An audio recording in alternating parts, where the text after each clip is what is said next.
xaflad si heersan loo soo agaasimay ay ku qalijabinayeen dufcadii saddexaad ee ka baxda macadka al-irshaad ee degmada Dharkeenga iyo ka tirsan gobolka Sool ayaa lagu qabtay isla degmadaas waxaana ka soo qayb galay maamulka iyo macallimiinta waalidiinta iyo culumo iyo wasiir ku-xigeenka haweenka iyo arrimaha qoyska dowladda Puntland Saakiin Cabdi Xirsi iyo mas'uuliyiin kale waxaana ugu horeyntii halkaa ka hadlay maamulka iyo macallimiinta iyo matasharti ka soo qayb gashay xafladda ay ku qalijabinayeen dufcadii saddexaad ee ka baxda macadka hoose dhexe irshaad ee ku yaala degmada Dharkeenga iyo kurmiyaha allati yajuusu biha tadhiir dab'atu maa samaa'i wa maa al-bahri wa maa an-nahri wa maa waxaynu joognaa macadka degmada Dharkeenga iyo macadul irshaad waxaynu isugu nimid xafladan oo ah xaflad bilan oo boqoran oo loo qabtay ama loogu talagalay arday ka qalin jabinaysa ama ka qalin bedelanaysa macadkan oo u gudbaysa macadka sare waxaa ka qalin jabinaya macadka 15 arday waana dafcadii saddexaad laba dafcadood oo hore ayaa ka horeeyay oo waxa la yiraahdo tani waxay noqonaysaa tii saddexaad macadku guud ahaan walaalayaal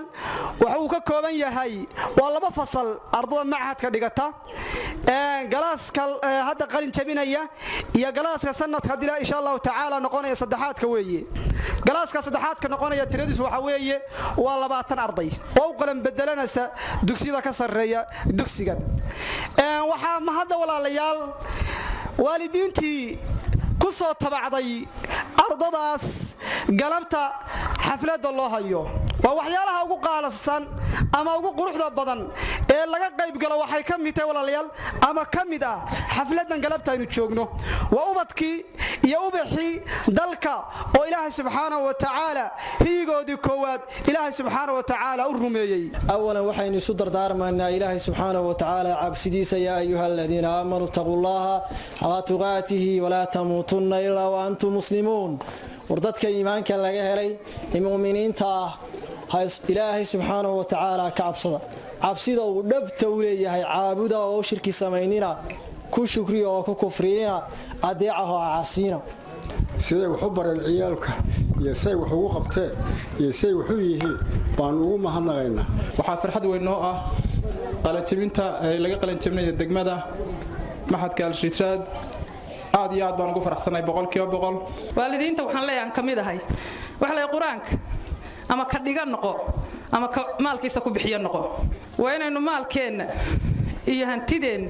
iyo muruqeen mid walba u hurna oo aynu awlaadeena ku barbaarino oo aynu awlaadeena ku diinta ku barno awrba ku horeeyo saanqaadkiisa leeyahay kuwa hore u mareeya waxna baraya waxaan soo abaabulay si ay u gaadhaan inay hamiyada u qaataan tixgeliyaan ku dadaalaan kubadda iyo yaadiyaal ku rooyay waxyaalaha aan horumarka iyo dadnimada lahayn ay ka soo waantoobaan macallimiintii ku taxalluqday waxbarashadeeda ee gaarsiisay in ay qalin jabiso marka ugu horeysa aadan yihiin abaal aan la koobi karayn waxaynu qalin jabiyay galabta hadaynu nahay reer Dharkeenga ama degmadaba 15 qof oo wiilal iyo gabdho isugu jira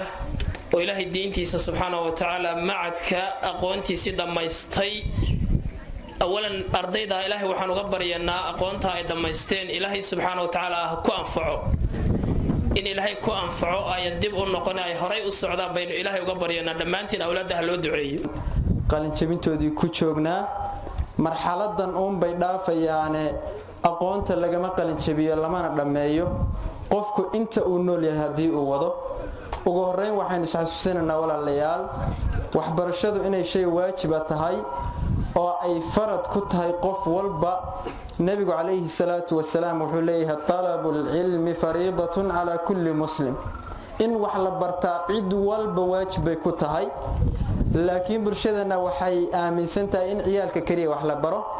aqoontuna laba ay u qaybsantaa waajib ayniya oo la doonayo qof waliba inuu barto iyo waajib kifaa'iyo hadii dadka qaar yaqaaneen inta kale aysan dib ku keenaynin Dharkeenga waxbarashada lagu ballamay inay qaybteena ka qaadano oo ciyaalkeena wax bartaan dumarkeena wax bartaan raggeena wax bartaan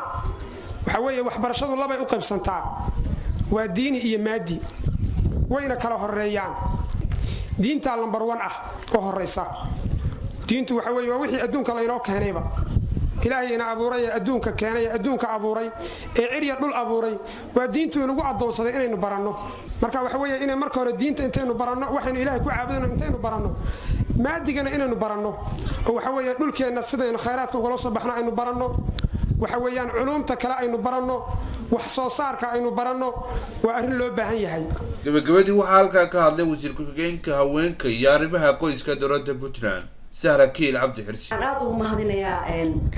gudoomiyaasha iyo macallimiinta iskoolka ee ardayda wax u dhigta quruxda badan waan kaga mahadinayaa waajibka ay sameeyeen hooyooyinka iyo aabayaasha oo u mahadinayaa dadaalka ay sameeyeen awlaadooda in ay bareen diinta ama ay waxbarashada maaragtay ugu hiiliyeen caruurta waxaa naga saaran mas'uul aad u weyn bulshada dhan bay ka saarantaa kaliya ma ah waaridka in caruurta asla wada tarbadayno oo asla wada korino oo asla wada barbaarino si wadankeena ay noogu anfacaan caruurta diinta waa tiirka koowaad Khadar Tarabi Kalsa TV la sanad